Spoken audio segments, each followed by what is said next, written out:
Kranchai. I am your science teacher from the Indian Evolutionary School. As we have completed this chapter, so today we will start solving the exercise of this chapter. हम लोग ने ये chapter पढ़ लिया है.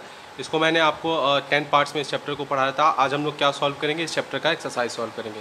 तो one by one पहले सारे क्वेश्चंस को हम लोग देखेंगे, उसके बाद उसके सॉल्यूशंस को डिस्कस करेंगे. आई होप आप लोग को समझ में आएगा, और किसी को कोई डाउट होता है तो वो कमेंट सेक्शन में आके जरूर पूछें. तो चलिए स्टार्ट करते हैं इस चैप्टर का एक्सरसाइज और देखते हैं इस चैप्टर में कितने क्वेश्चंस दिए हुए हैं और उन सारे क्वेश्चंस के सॉल्यूशन मैं आपको प्रोवाइड करूँगा. तो चलिए बच्चे स्टार्ट करते हैं अपने पहले क्वेश्चन से. हमारा पहला क्वेश्चन है, draw in your notebook the symbols to represent the following components of electric circuit. आपको क्या करना है, सिंबल से रिप्रेजेंट करना है इन following components of electric circuit को, जिसमें आपको किसको रिप्रेजेंट करना है. कनेक्टिंग वायर्स को, स्विच को ऑफ पोजीशन में, फिर बल्ब को, फिर सेल को, फिर स्विच को ऑन पोजीशन में और बैटरी. यानी इन सारे कंपोनेंट्स ऑफ इलेक्ट्रिक सर्किट को आपको क्या करना है, सिंबल से रिप्रेजेंट करना है.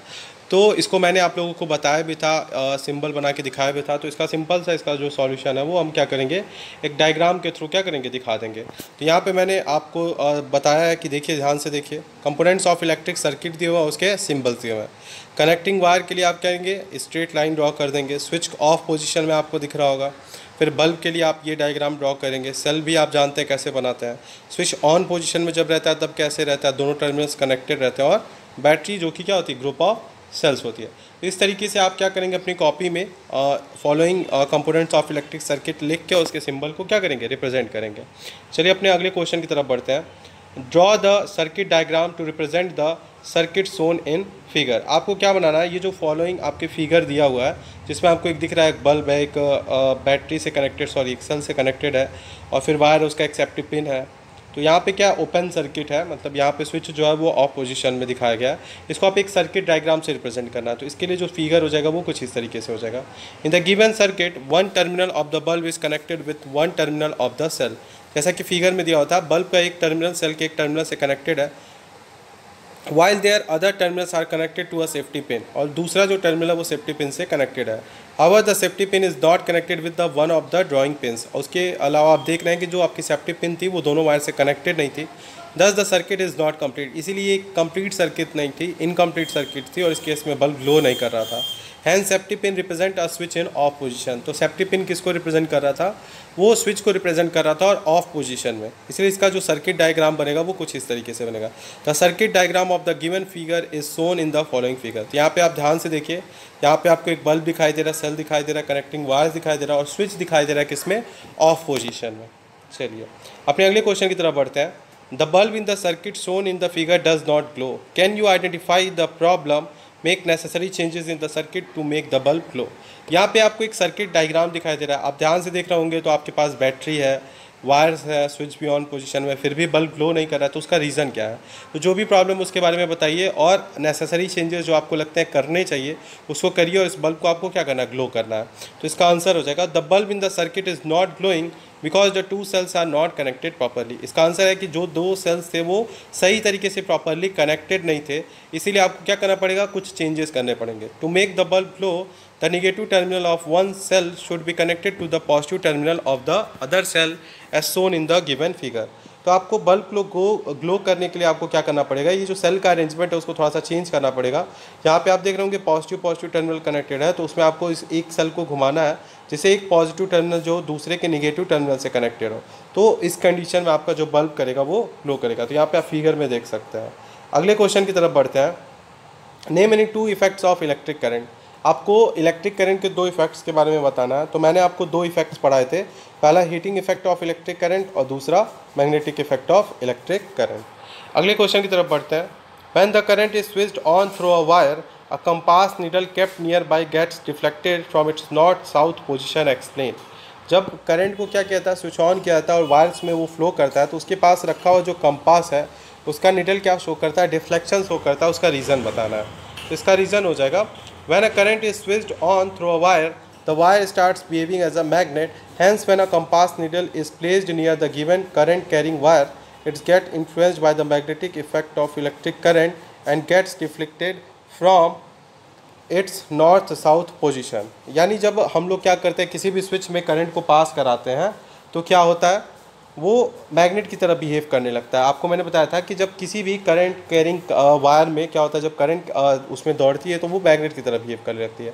इसीलिए जो उसके पास रखा हुआ कंपास है वो डिफ्लेक्शन शो करता है।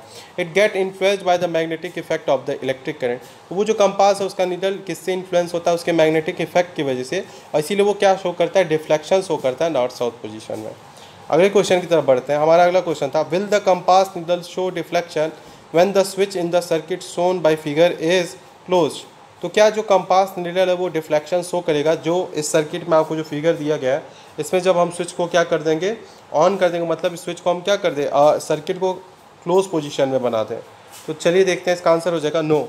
The given circuit does not have any current source, the absence of current, the wire does not behave as a magnet and hence the compass needle will not show any deflection. तो आप ध्यान से देख रहे होंगे, आपको यहाँ पे दिख रहा होगा कि इस सर्किट डायग्राम में कोई भी सेल नहीं है, कोई भी बैटरी नहीं है, यानी करंट कहीं से मिलेगी ही नहीं।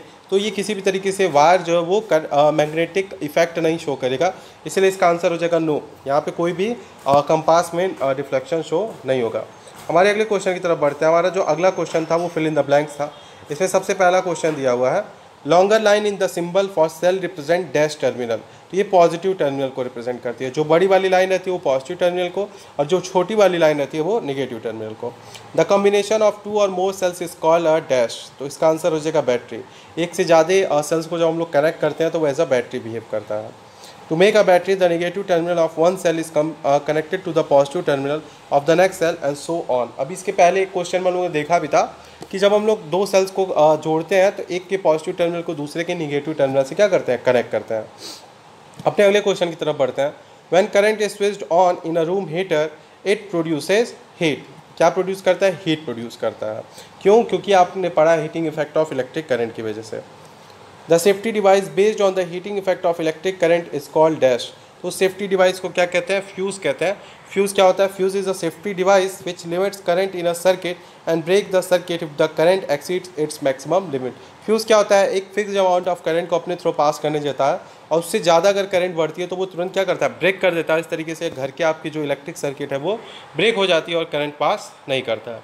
अपने अगले क्वेश्चन की तरफ बढ़ते हैं। हमारा जो अगला क्वेश्चन था वो ट्रू और फॉल्स था। तो आपको ट्रू और फॉल्स बताना है। सबसे पहला क्वेश्चन है, to make a battery of 2 cells the negative terminal of one cell is connected to the negative terminal of the other cells. तो ट्रू या फॉल्स होगा, तो इसका आंसर होगा फॉल्स, क्योंकि आपने पढ़ा है to make a battery of 2 cells the negative terminal of one cell must be connected to the positive terminal of the other cell. यानी एक नेगेटिव टर्मिनल को दूसरे के पॉजिटिव टर्मिनल से कनेक्ट करते हैं तब जाके आपकी बैटरी वर्क करती है। When the electric current through the fuse exceeds a certain limit, the fuse wire melts and breaks। True और false। क्या होता है, जब एक इलेक्ट्रिक करंट जब क्या करता है, किसी सर्टेन लिमिट को क्रॉस करता है तो फ्यूज़ क्या करता है, मेल्ट कर जाता है और ब्रेक कर जाता है। तो इसका आंसर होगा true. Reason, the wire of the fuse is made of special matter which has a low melting point. तो जो फ्यूज़ होता है वो एक पर्टिकुलर एक मैटर का बना होता है जिसका मेल्टिंग पॉइंट क्या होता है, बहुत कम होता है। इसी वजह से जैसे ही वो थोड़ा सा हीट होता है वो मेल्ट कर जाता है। When large current passes through a fuse, it melts quickly and breaks the circuit। तो जैसे ही बड़ी करंट, लार्ज करंट पास करती है उस वायर से, तुरंत ये वायर क्या करता है, मेल्ट कर जाता है और सर्किट को ब्रेक कर देता है। हमारा अगला क्वेश्चन था, an electromagnet does not attract a piece of iron. True और फॉल्स। इसका आंसर हो जाएगा फॉल्स, बिकॉज इलेक्ट्रोमैग्नेट भी एज अ मैग्नेट की तरह ही बिहेव करता है। Working of electromagnet is based on the magnetic effect of electric current. तो जो इलेक्ट्रोमैग्नेट भी होता है वो आपका मैग्नेट ही होता है, वो magnetic effect of electric current पे बेस्ड होता है। An electromagnet behaves as a magnet when current passes through it, hence it will attract a piece of iron. तो आपका इलेक्ट्रोमैग्नेट भी एक मैग्नेट की तरह ही बिहेव करता है। जब तक उसके अंदर वायर के अंदर क्या होता है, या जो भी आपने मटेरियल लिया उसके अंदर करंट फ्लो कर रहा है, तो वो तब तक क्या करता है, मैग्नेट की तरह बिहेव करता है। अगला हमारा था, an electric bell has an electromagnet. True और फॉल्स। तो मैंने आपको कंप्लीट इलेक्ट्रिक बेल पढ़ाया भी था पिछली क्लास में, तो आपको पता है इसका आंसर क्या हो जाएगा, true. An electric bell has piece of iron wound by a coil, the by when current passes through this coil it behaves as a magnet. तो आपको पता है कि जो इलेक्ट्रिक बेल होता है उसके पास एक पीस ऑफ आयरन होता है जिसके ऊपर कॉपर की वाइंडिंग की गई रहती है, और वो एज अ मैग्नेट क्या करता है, बिहेव करता है। इसके बाद से हमारे अगले क्वेश्चन पे चलते हैं। हमारा अगला क्वेश्चन था, Do you think an electromagnet can be used by separating plastic bag from a garbage heap? Explain। अपने अगले क्वेश्चन। तो बच्चों हमारा इस क्वेश्चन का आंसर हो जाएगा no. Electromagnets can only attract magnetic material. Plastic bag is a non magnetic material and will not be attracted by an electromagnet. Hence an electromagnet can not be use for separating plastic bag from a garbage heap. तो किसी भी garbage hip में से आप other than iron material के आप बाकी चीज़ों को नहीं सेपरेट कर सकें, बिकॉज मैग्नेट सिर्फ क्या करता है, आयरन को ही अट्रैक्ट करता है। हमारे अगले क्वेश्चन की तरफ बढ़ते हैं। An electrician is carrying out some repairs in your house, he wants to replace a fuse by a piece of wire, would you agree, give reason for your answer. आप एक इलेक्ट्रिशियन को लेकर आते हैं और वो कुछ रिपेयर करता है आपके घर में, और वो चाहता है कि जो आपका फ्यूज़ है उसको किससे रिप्लेस कर दे, एक पीस ऑफ वायर से। तो आप इस बात से एग्री होंगे कि नहीं होंगे? तो इसका आंसर हो जाएगा नो। क्यों?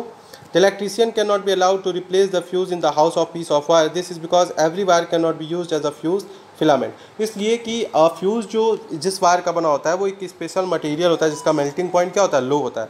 तो आप किसी भी वायर से उसको रिप्लेस नहीं कर सकते हैं। A fuse filament must have a low melting point in such that it could melt and break in response of large amount of current.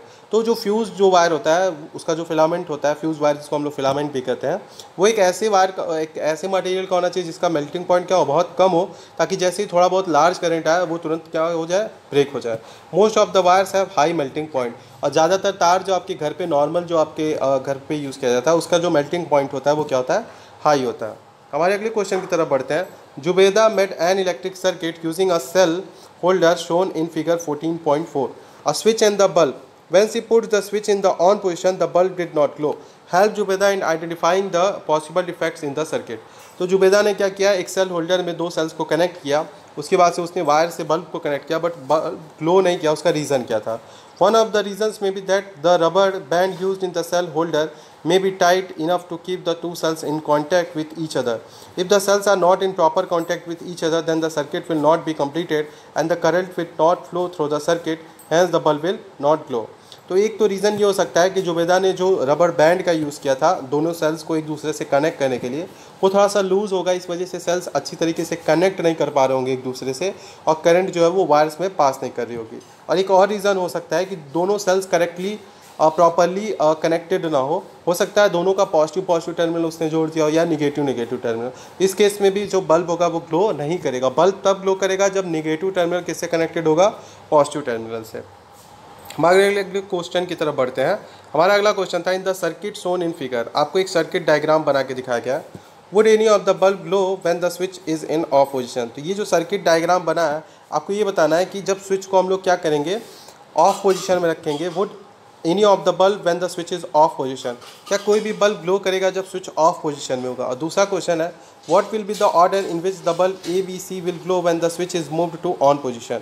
और जब स्विच को ऑन किया जाएगा तो ABC में से पहले कौन सा बल्ब ग्लो करेगा। तो फर्स्ट का आंसर हो जाएगा नो। क्यों? क्योंकि सर्किट ही नहीं कंप्लीट हो रही है, इसीलिए उसका आंसर हो जाएगा no. When the switch is in off position, the current does not flow through the circuit, hence none of the bulb will glow. तो जब स्विच ऑफ पोजीशन में होगा तो कोई भी बल्ब ग्लो नहीं करेगा क्योंकि सर्किट ही नहीं कंप्लीट हो रही है। और दूसरे केस में सारे बल्ब एक साथ जलेंगे क्योंकि करंट जो है वो सेम रेट से सबको मिलेगा, और सर्किट डायग्राम कंप्लीट होते हुए करंट क्या करता है, तुरंत फ्लो करता है, और सारे बल्ब क्या करेंगे, साइमल्टेनियसली जल जाएंगे। When the switch is moved to on position, then all bulbs will glow at once. This is because they are all connected to the same battery and switch. तो same battery और switch से लगे, इसलिए सारे bulb क्या करेंगे, एक साथ ग्लो करेंगे। तो बच्चों मैंने 1 बाय 1 सारे क्वेश्चंस को आप लोगों को अच्छे से एक्सप्लेन किया, उसके बाद से उसके सॉल्यूशंस को मैंने बताया।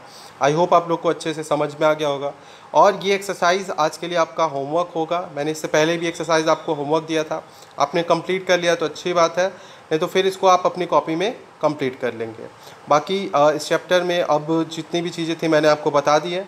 सो आज के लिए बस इतना ही। Thank you class, have a good day.